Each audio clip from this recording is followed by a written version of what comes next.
sistema ali, toda a construção é um sistema de adoração ao Deus Sol. O local é um sítio antigo. Por falar nisso, a maioria das catedrais no mundo são construídas nos mesmos lugares em que os deuses pagãos eram adorados. A construção desses edifícios ocorria de acordo com os ritos pagãos antigos. Então, aqui você tem o triângulo, por exemplo. Você tem a famosa cúpula do Sol. E você tem essa estrutura em pilares que é normalmente conhecida como o assento da deusa. E se você entra neste lugar, no chão você encontra o título oficial do Papa, que é Pontifex Maximus. Agora, esse título vem lá de Babilônia. Ele sofreu mudanças ao longo do tempo. Quando a Medo-Pérsia conquistou Babilônia, os Medo-Persas assumiram também a sua religião. Esse mesmo sistema religioso, os sacerdotes de Babilônia se revoltaram em algum momento e foram expulsos e fugiram para Pérgamo. E ali, o Pontifex Maximus residiu até os tempos romanos, quando ele deu o seu título, as suas vestimentas e todos os poderes de ser uma divindade, bem como de ser um sumo sacerdote ao imperador. E é por isso que os imperadores romanos receberam o título, Pontifex Maximus. E quando Roma declinou, e o trono de César se esvaziou, o bispo de Roma alegou que tinha o título Pontifex Maximus, que significa o construtor de pontes. Ele é a ponte entre o céu e a terra. Então, ele toma o lugar de Jesus Cristo, que é a ponte entre o céu e a terra. E se você quer ver se nós conseguiremos descobrir mais símbolos interessantes, este no chão do Vaticano, veja. O que nós temos aí? Nós temos uma coroa tríplice. Onde nós vimos isso? É um símbolo da antiga religião que nós vimos ali associada com o sistema babilônio e os reis assírios. Aqui você tem outro símbolo interessante, o leão com as asas de águia. Como que a Bíblia define isso? Define que é a Babilônia. Então você tem a flor de lis, que é o símbolo da união do masculino com o feminino. E então você tem a cauda bifurcada, que é o símbolo do dragão. Tudo isso está ali. Você tem até o trono pagão, que eles dizem que é o assento de Pedro. Agora, para se qualificar para a salvação, você tem que entrar pela porta. Notem como isso está baseado na verdade, porque o diabo é a contrafação da verdade. Cristo diz, eu sou a porta, ninguém vem ao Pai senão por mim. No paganismo, há 3 portas, uma grande, uma pequena e uma média. Uma representa o masculino, outra representa o feminino e a terceira representa a divindade infantil. Então você tem pai, mãe, filho, se você prefere. Bem, aqui você tem, na antiga cultura boliviana, uma típica porta solar. Ali está o símbolo do deus Sol em cima, e você tem 3 pedras sagradas. E as rochas na praia Futamigaura. Isso aqui fica no Japão. Uma seria o pai, a outra a mãe e o sol. E em cima de tudo você tem o portal do casal divino, a porta solar que leva para dentro. Também em Futamigaura, você tem os sapos de bronze, que também são uma forma da divindade, porque é uma forma de panteísmo. Deus está em tudo. E você tem os sapos, naturalmente, no Egito. Então, essas religiões não estão mortas, elas estão vivas, estão bem. Aqui você tem a porta solar alada de Sendang. Assim, o hinduísmo, a antiga religião, as religiões orientais, todas elas têm as portas solares de Babilônia. Agora, quem você esperaria, se você fosse o sumo sacerdote de Babilônia no nosso tempo, que fosse associado com as portas solares hoje em dia? Se a Bíblia está correta, você não esperaria que o papado tivesse a mesma coisa? No jubileu, João Paulo II abençoa a porta sagrada no dia do Ano Novo. Onde na Bíblia você lê acerca de uma porta sagrada? Jesus diz, eu sou a porta, eu sou o caminho, entrai por mim. Mas aqui você tem esse símbolo num sentido completamente diferente. Por falar nisso, cada incrustação pagã está bem aqui, nesta roupa que ele está usando. Bem, o papado também alega que tem as chaves E ele chama essas chaves de Pedro. Lá em Babilônia, elas pertenciam ao Deus Leão, as chaves para o céu e para o inferno. Você se lembra que ele disse que a decisão do Papa é mais importante e que Deus tem que obedecê-la? Pois é, esse sistema é que determina se você vai para o céu ou se você está perdido, e não Deus. Agora, aqui você tem outro símbolo do Deus Leão, ali na frente, em tempos antigos. Então, as chaves são o símbolo do leão. Vejam que cajado interessante que este leão está usando. Todas essas divindades antigas carregavam esse tipo de cajado, porque o cone do pinheiro era o símbolo da fertilidade. Agora, havia rituais para que essas pessoas se tornassem sumos sacerdotes. Elas eram consideradas uma reencarnação, como que uma reencarnação de Faraó, de Osíris, e, portanto, elas eram consideradas representantes de Osíris sob a forma de Horus na terra. Nas culturas antigas, eram carregados, normalmente num tamborete como este. Você também tinha leques, que consistiam de penas. Podiam ser penas de pavão, e o olho na pena do pavão é o olho da sabedoria, da divindade que eles adoravam. Ou poderia ser penas de avestruz, porque a pena é associada com um pássaro, que na análise final vem da fênix. Mas eu vou falar sobre isso em outra hora. Agora, esse aqui é do Papa, e aqui você tem o Papa Pio, ainda sendo carregado desta mesma forma, exatamente como nos tempos pagãos, com as chaves gêmeas que vinham de Babilônia. Os sinais manuais que estão sendo usados aqui são muito interessantes, porque eles são todos símbolos da adoração ao Deus Sol. Os sinais manuais que eles usam, tudo é meticulosamente praticado, porque tudo tem um significado em termos da adoração ao Sol. Há a coroa tríplice, e que também vem do paganismo. É com ela que o Papa é coroado. Aqui, a coroa está sendo trazida. Ali estão as duas caudas gêmeas, os cardeais deitados enquanto isso ocorre. Nós temos um interlúdio musical. É tudo muito agradável. Aqui você pode ver a ordenação de novos bispos e cardeais. Vejam que eles estão deitados, exatamente como nos tempos pagãos. Aqui você tem a tiara tríplice. O deus pagão usava a tiara tríplice 1800 anos antes de Cristo. E aqui você tem a tiara com chifres do deus alado dos assírios. Aqui você tem a coroa tríplice em Krishna, que é do hinduísmo. Portanto, a coroa tríplice é um símbolo da antiga religião de Babilônia. E ali você tem o touro alado, também com uma coroa tríplice que vem dos tempos assírios, dos tempos babilônios. Então, aquele que usa a coroa tríplice agora é o sumo sacerdote das antigas divindades. Aqui está a tiara do Papa VI, as 6 serpentes abaixo da pirâmide oculta nesta aqui. Agora, vamos ver o que se pode saber sobre a adoração à mãe e à criança, Maria e o menino Jesus. Este símbolo é exatamente o mesmo que você tem no paganismo. E é interessante que você tem a Madonna negra e você tem a Madonna branca. Você tem o Jesus negro e o Jesus branco. Agora, no paganismo era exatamente a mesma coisa. Osíris era adorado ou como preto ou como branco, a depender do aspecto da divindade que você favorecia. No jogo de xadrez, o que você tem aí? Você tem casas brancas e pretas.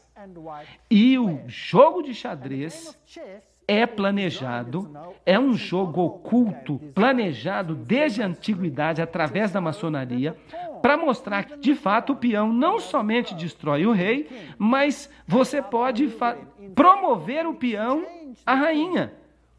Ele se torna rainha se você quiser.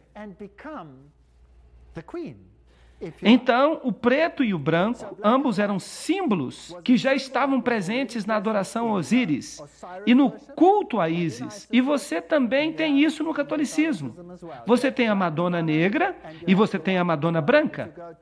E se você for para a cultura oriental, você tem exatamente a mesma coisa. O culto à mãe e à criança. Isi e Iswara, Xingmu e a criança sagrada. Você também tem isso no Egito, Ísis e Osíris. Você tem também na cultura hitita a adoração da mãe e do filho. Claro, a mãe e o filho se tornarão proeminentes no catolicismo romano.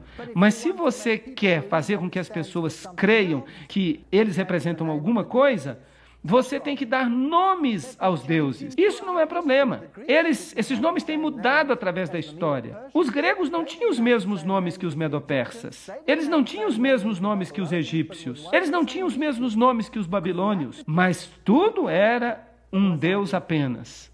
Então, todas essas divindades, e aqui você tem uma antiga religião asteca, Quetzalcoatl, e a criança, e às vezes você tem do sexo masculino ou feminino, indica que a divindade é tanto macho quanto fêmea.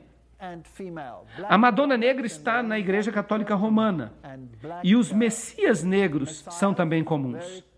E a Madonna branca tem filhos brancos. Aqui você a tem no hinduísmo.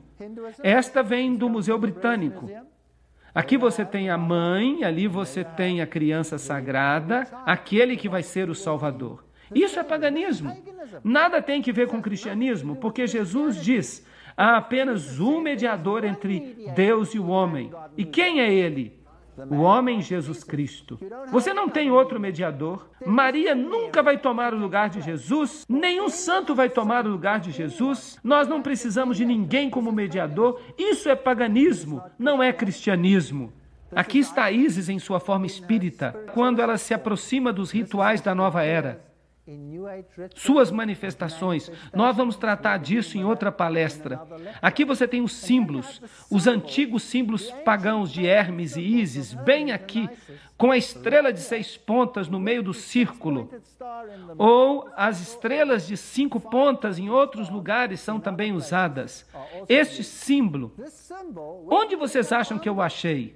Este símbolo é dos antigos deuses? Eu o achei na Catedral Jesuíta, no sul da Europa, na Alemanha meridional. O que isso está fazendo aí? O que os símbolos de adoração ao sol estão fazendo em Czestochowa, na Tchecoslováquia, ou na Polônia, em todas as partes do mundo?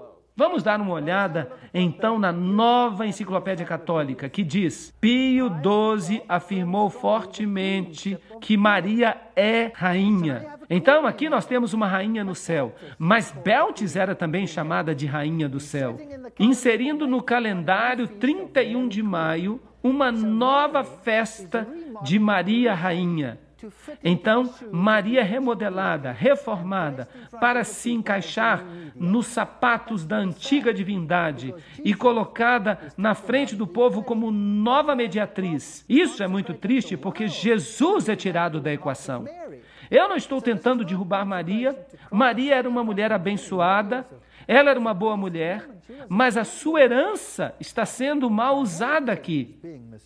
Ela era reverenciada como mãe e rainha em 31 de outubro de 1942, quando foi reconhecida publicamente como rainha. É espantoso que todo o sistema antigo de Babilônia somente chegou à plenitude em nossa época. Agora, vamos dar uma olhada em retratos fascinantes da transferência do papel mediador de Jesus para Maria. Este aqui eu encontrei em Roma. Aqui você tem Jesus colocando a coroa de espinhos sobre a cabeça de Maria. E ela tem as feridas nas mãos. Portanto, Maria que se torna a mediatriz, aquela que sofreu e morreu. E se alega que através de Maria nós somos salvos, porque Maria é aquela por cuja obediência nós fomos salvos no ponto onde Eva havia falhado.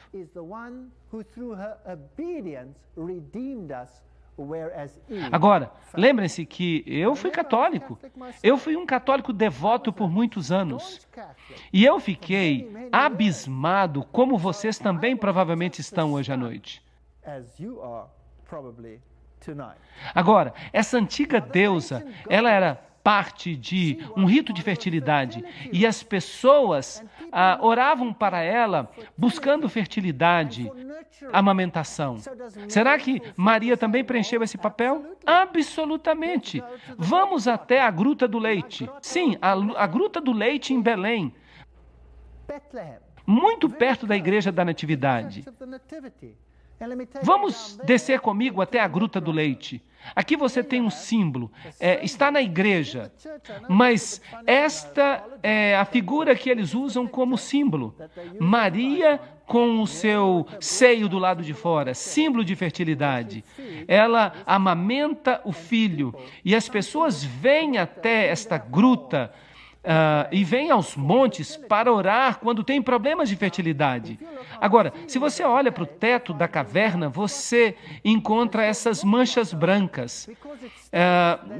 Ela é chamada de a caverna do leite, porque as pessoas dizem que essas manchas brancas que você vê aqui são causadas pelo leite de Maria, porque quando ela amamentou o menino Jesus, o seu leite jorrava e espirrava nas paredes da caverna e fez então essas manchas brancas. É isso que as pessoas dizem. E o Papa reconheceu isso como um milagre autêntico. E há um testemunho do Vaticano que esta é uma situação autêntica de milagre.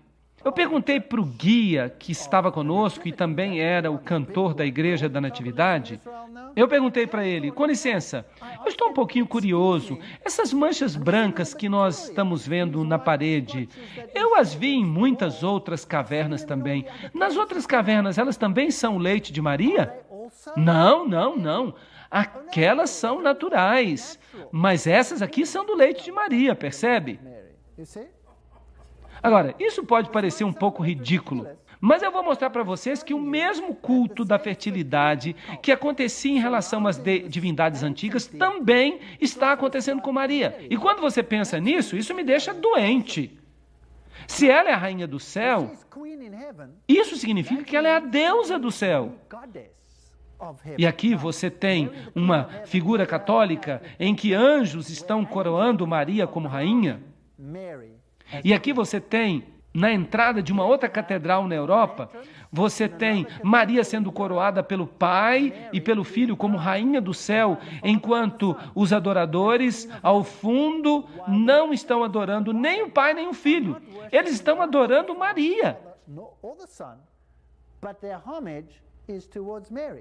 Aqui está uma outra figura em que Jesus olha com aprovação, enquanto os arcanjos estão coroando Maria.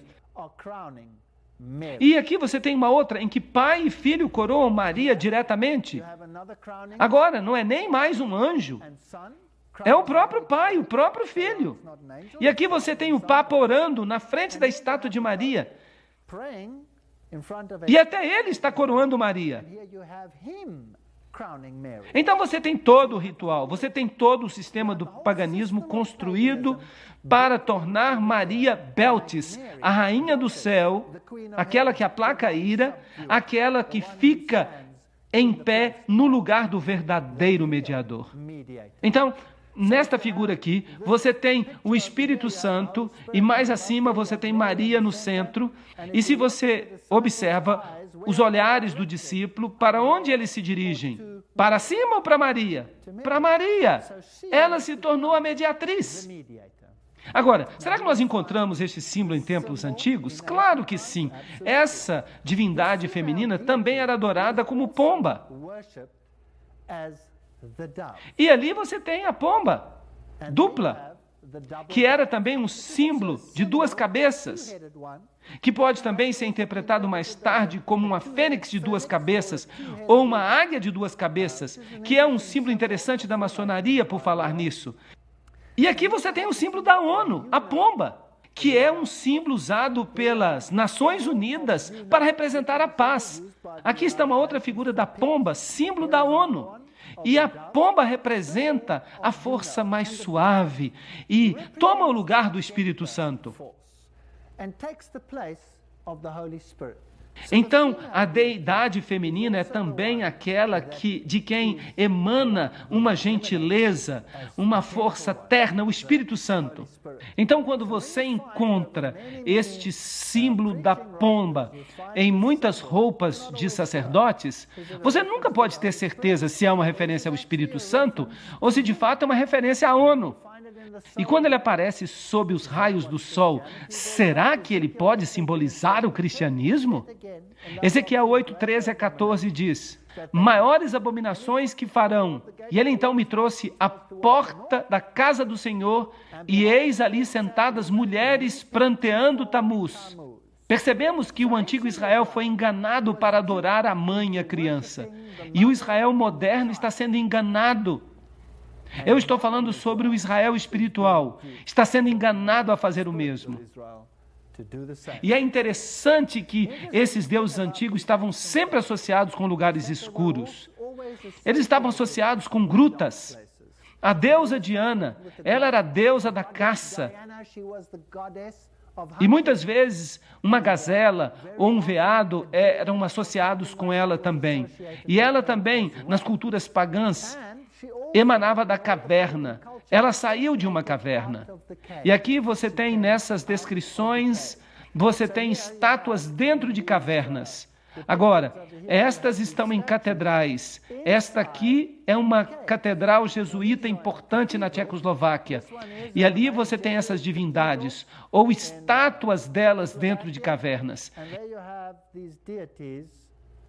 E você tem as letras IHS acima, que hoje eles dizem que significa a seu serviço. Mas é claro que não significa a seu serviço de modo algum. A Igreja Católica diz que ela se refere a Iesus Hominum Salvator, que significa Jesus, o Salvador dos homens. Mas se você pertence ao círculo oculto, você reconhecerá que essas letras significam Ísis, Horus e Sebe, a trindade egípcia. Ísis, Horus e Sebe. Sebe era a divindade escura, ela era o lado negro de Osíris. Osíris e Sebe são realmente intercambiáveis. Um é a luz e outro a escuridão. Um é bom e o outro é mau. Se você quiser, você pode adorá-los hoje. Satanismo e a adoração de Lúcifer são a mesma coisa. E é por isso que os luciferianos e os satanistas são sempre bons amigos. Um pratica a luz e o outro pratica as trevas. Os satanistas têm que fazer boas obras para aplacar o seu Deus e têm que sacrificar a seu Deus. Os luciferianos têm que fazer exatamente a mesma coisa. São intercambiáveis. Eles podem se sentar na mesma cadeira. Não importam se adoram o lado escuro ou se adoram o lado iluminado. E isso é assustador, porque você nem sempre consegue diferenciá-los. Bem, se você vai então a essas catedrais antigas, aqui está a Catedral de Colônia, você tem o símbolo de Apolo, o deus do sol, e você tem a lua e as estrelas. O sol, a lua e as estrelas são os três aspectos do deus sol, como Brahma, Siva e Vishnu. Brahma é o sol nascente, Siva é o sol no meridiano, Vishnu é o homem vítima, o sol que cai nas águas à noite e se torna Dagon, o deus peixe, ou Poseidon, e se levanta da água é adorado como Poseidon ou como a serpente, sob forma triuna. Nesta catedral aqui você tem um relevo interessante. Você tem um leão com as asas de águia, com o sol nas costas. Um símbolo muito importante de Babilônia. E a Igreja Católica Romana chama este símbolo de São Marcos. Agora, eu acho que você vai ter muita dificuldade para encontrar um leão com asas de águia, com raios solares por trás da cabeça, como um símbolo de São Marcos. O que você acha? Agora, o que ele está olhando? Ele está olhando ali um círculo com uma cruz nele. E este era um dos principais símbolos do Deus Sol. Este era um símbolo de Lúcifer, o símbolo do círculo com uma cruz dentro. Você o encontra em muitas organizações hoje. O outro símbolo, claro, é o símbolo do touro. Lembrem-se que o touro representa a primeira letra do alfabeto. Representa o número 1, símbolo do portador de luz, Lúcifer, também com um raio por trás dele. Eles o chamam de São Lucas ou Lucas. Também as borboletas são o símbolo do culto da fertilidade. A borboleta vai de flor em flor. As abelhas também são símbolo do culto à fertilidade. Ela também vai de flor em flor em flor. As jovens, meninas, se vocês colocam a tatuagem de uma borboleta no seu ombro, isso tem um significado muito mais profundo do que vocês podem imaginar. Vamos ver se vocês conseguem descobrir aqui o símbolo do touro e do leão. Símbolos de Ísis e Horus. Templo número 3. Ísis é associada com o culto ao touro, e com o culto ao leão, e com o culto à fênix. Ali está a fênix.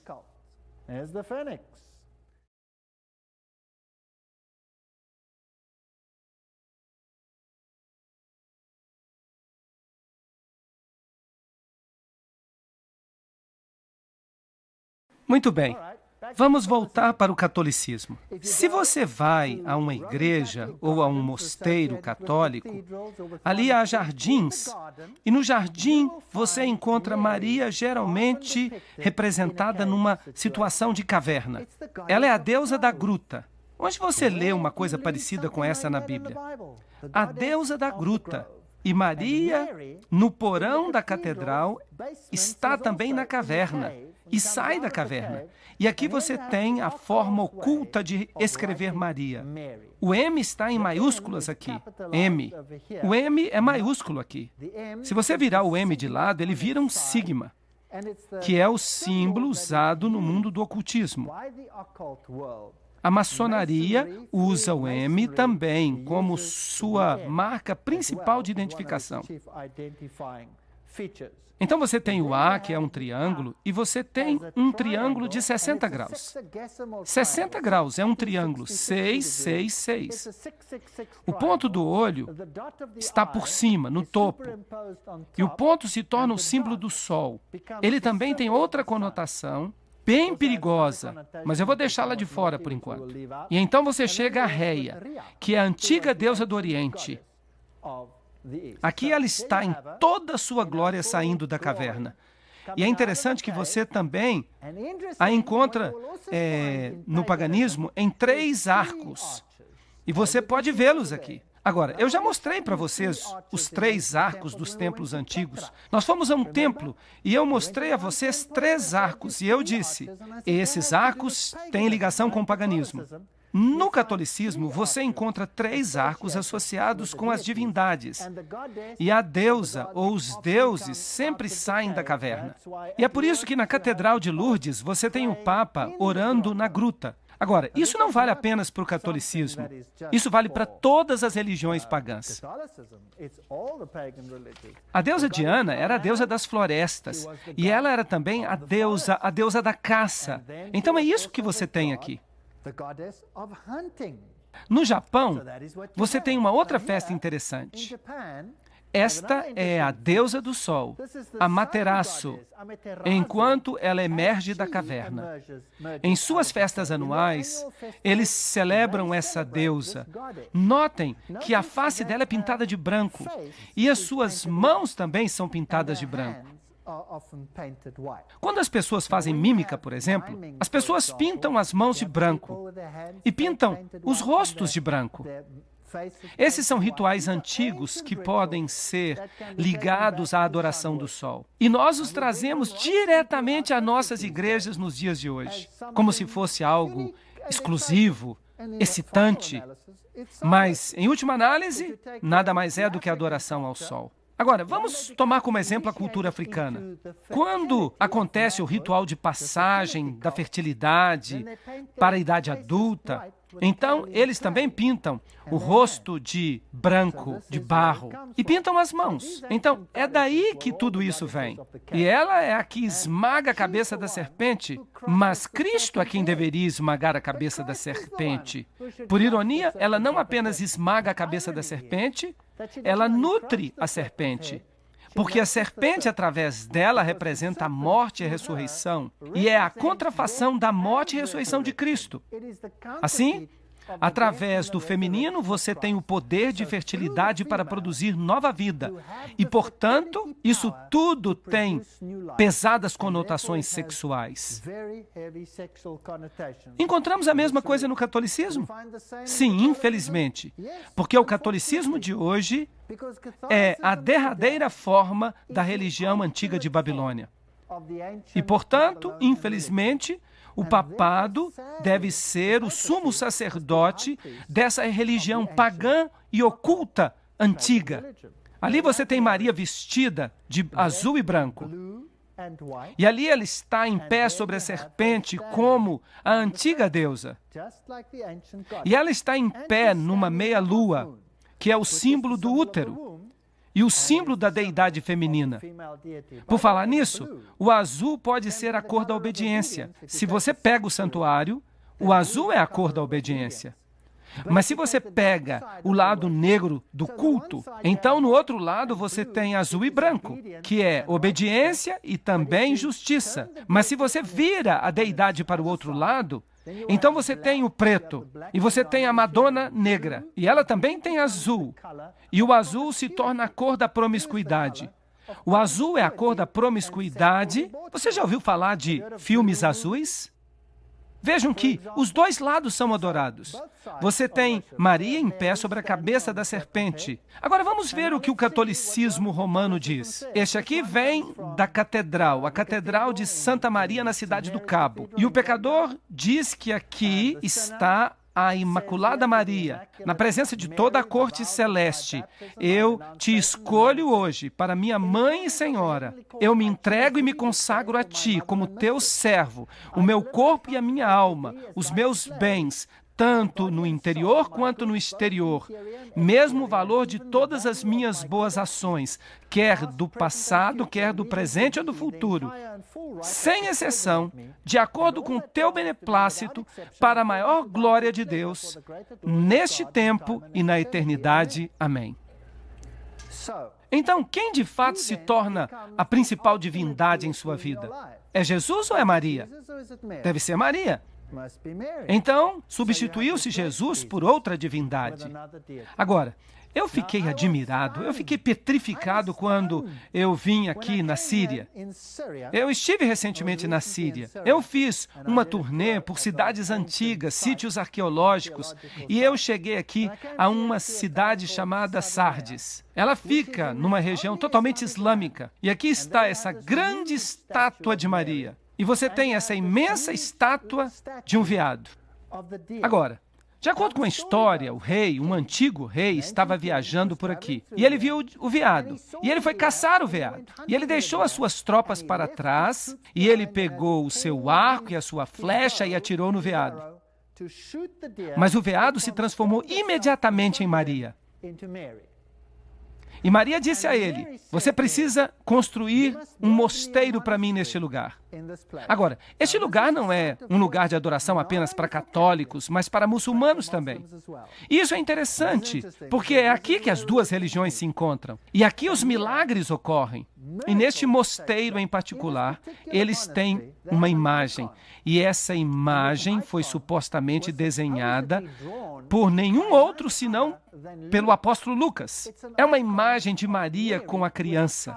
Isso é estranho, porque Lucas não viu a Jesus quando Jesus era bebê. Mas, além disso, a imagem respinga lágrimas de óleo. E é claro, o óleo aqui é um representativo de purificação, algo que consagra você para propósitos sagrados. Mas uma pessoa saiu daqui carregando um pouco de óleo, e uma gota caiu no chão.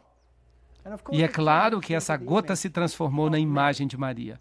Agora, este mosteiro foi construído num antigo monte. Então, isso me fez ficar desconfiado e eu pensei comigo mesmo, se este mosteiro fica em um monte antigo, então este é um dos lugares altos. E eu deveria ser capaz, então, de encontrar evidências antigas da adoração pagã da deidade sob a forma dos arcos antigos. Então, eu saí procurando ao redor do mosteiro e aqui, nesta colina, eu encontrei. Ele está ali. O mosteiro está sobre o monte.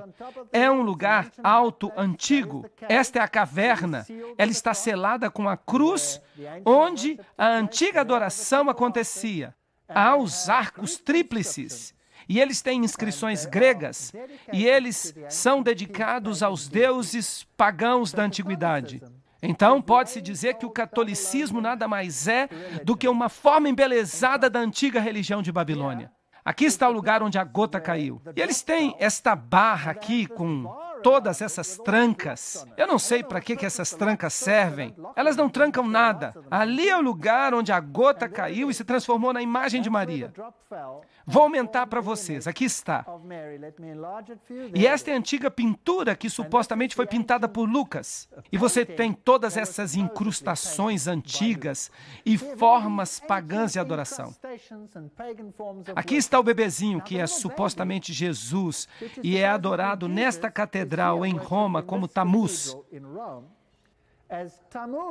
Agora eles o chamam de Bambino, o bebê Jesus. Mas olhem para ele, coroado com ouro e prata. Este é o boneco mais precioso que você pode imaginar. Aqui estão todas as letras que escrevem Bambino. Aqui está, Tammuz. Jesus não veio assim, veio? Meu Jesus nasceu numa manjedoura. Ele não veio vestido em ouro e joias e prata, sendo adorado como um bebezinho dessa maneira. Aqui estão escritas as letras antigas. O catolicismo ensina que você pode ser perdoado antes de cometer pecados. Mesmo hoje em dia. E aqui você tem a Santa Escada. E sobre essa escada, o catolicismo faz alegações surpreendentes. Mesmo hoje em dia. Parece inacreditável. Esta é a escada na qual Jesus ficou em pé quando foi condenado por Pilatos. E ele estava com a coroa de espinhos, e o sangue gotejou, e há gotas de sangue